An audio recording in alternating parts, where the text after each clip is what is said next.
आइए एक बहुत ही इम्पॉर्टेंट क्वेश्चन देखें। क्वेश्चन क्या है, ट्रायंगल ABC है जिसमें एंगल B 90 डिग्री है, tan A 1/√3 है, तो हमें sin A cos C plus cos A sin C की वैल्यू बतानी है। तो इसको हम दो तरीके से सॉल्व कर सकते हैं। पहला तरीका ये है जो इजी वाला है, एक राइट ट्रायंगल है बेटा जिसमें एंगल B जो है क्या है 90 है।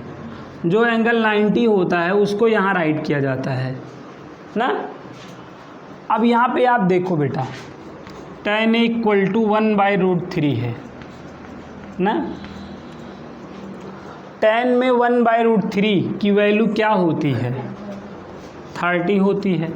तो जहाँ पे 1/√3 है वहाँ पे हम tan 30 रिटर्न कर सकते हैं, यस या नो। यस। अब यहाँ से A = क्या आ जाएगा, देखिए 30 डिग्री आ जाएगा। ओके, अब बेटा देखो ये वाला एंगल भी आपको मालूम हो गया कि नहीं 30 डिग्री, एंगल A मालूम हो गया। और हमको क्या बी नो दैट है, हमको ये बी नो दैट है कि angle A plus angle B plus angle C = क्या होता है 180 होता है। कोई भी ट्रायंगल में sum of all angles of a triangle क्या होता है 180 डिग्री होता है। तो हम यहाँ पे 30 राइट कर देंगे और यहाँ पर 90 राइट कर देंगे, तो इससे हमें क्या हो जाएगा, इससे हमें एंगल C मिल जाएगा, एंगल C नहीं मिल जाएगा। तो अब इनको ऐड कर लेंगे 120 प्लस एंगल C = 180। तो यहाँ से देखो C = क्या हो जाएगा 180 माइनस 120, तो C = आ गया 60। तो हमें देखो C की वैल्यू मालूम हो गई कि नहीं बताओ, हमें A की वैल्यू मालूम हो गई, C की वैल्यू मालूम हो गई। तो A की वैल्यू क्या हो गई हमारे पास 30 और C की वैल्यू हमारे पास क्या हो गई, और B हमको गिवन दैट ही था, B हमको गिवन दैट ही था। अब हमें किसकी वैल्यू फाइंड आउट करनी है, sin A cos C plus cos A sin C, इसकी वैल्यू में फाइंड आउट करनी है कि नहीं। तो अब यहाँ देखो साइन जहाँ पर A है वहाँ पर 30, cos जहाँ पर C है वहाँ पर 60, cos A के प्लेस पर 30 और C के प्लेस पर 60। देखो sin 30 की वैल्यू क्या होती है 1/2, cos 60 1/2, cos 30 √3/2 और sin 60 √3/2। 1 का 1 से मल्टीप्लाई करोगे 1, 2 का 2 से मल्टीप्लाई करोगे 4, तो 1/4 प्लस √3 का √3 से कर दो 3 और 2 का 2 से कर दो 4। समझ में आया।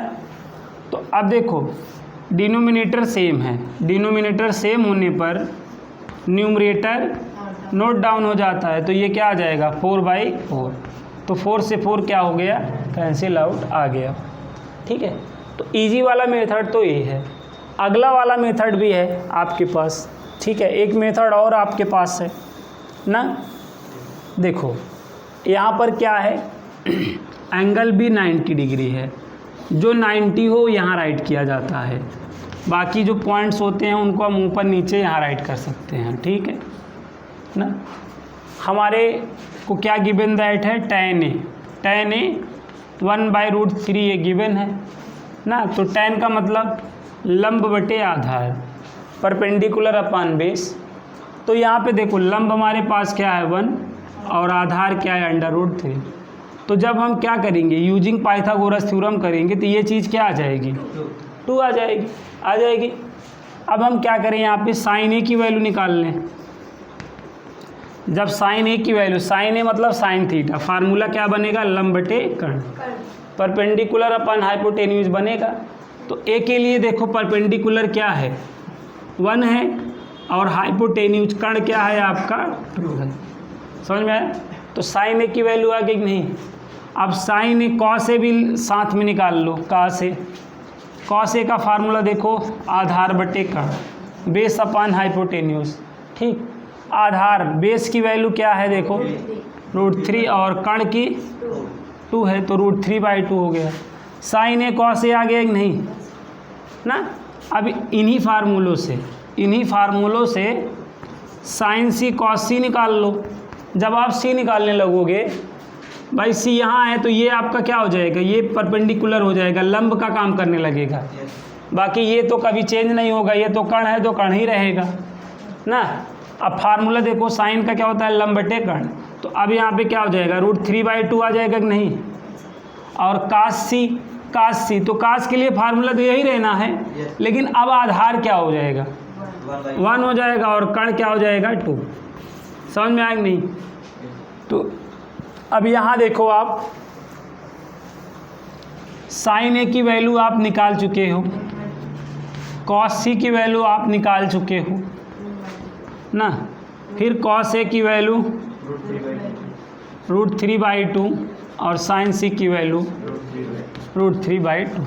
तो जैसे आपने कैलकुलेशन किया था फिर से कर दो, 1/4 और ये 3/4। समझ में आया। तो इन दोनों का एलसीएम क्या होगा, 4 होगा, 1 + 3। तो यहाँ पे क्या आ गया 4/4, कैंसिल आउट कर दो क्या आ जाएगा 1 हो गया। तो इस तरीके से भी लगा सकते थे। ये दोनों तरीका मैंने आपको जब ये क्वेश्चन पढ़ाया था तो बताया था, लेकिन आप लोग क्या कहें। तो आई होप अब समझ में आ गया होगा, आप तो लगा लेंगे दोबारा। चलिए।